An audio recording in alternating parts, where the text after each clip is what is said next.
What's up, guys? Welcome to the channel. Got a few codes on the Mercedes here. Got a MAP sensor, mass airflow position sensor. So we're going to go ahead and replace that guy. Super easy sensor, guys. Only has the one vacuum line and the one clip right here. So let's go ahead and pop this off and we'll get the codes reset.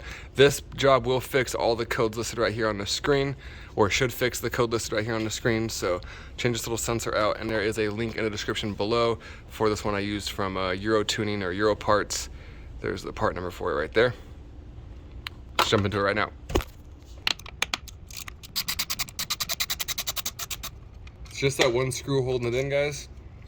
And as you can see, a lot of the times this vacuum line actually breaks. You can replace it. This one's good, and I just replaced all my other vacuum lines. Super self-explanatory. This, you're just gonna pull off the bottom, like so, and then pull that clip up. Actually, push this clip down and then pull it out, and that's how you remove the MAP sensor. All right, and there's a new part from Euro Parts. It'll come with this little cap.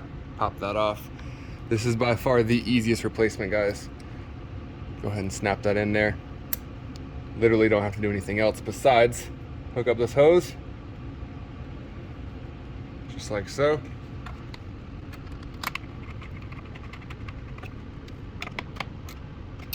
And then reset the codes, and the job is done. And that is how you replace the MAP sensor on your W202 C230 Mercedes. I'm sure this is the same for a lot of Mercedes. They're a very simple part and a very common issue that goes, or in a very common part that fails. So if this video helps you guys, drop me a like, drop me a comment, check out the description to order this part for yourself. Until next time, thank you.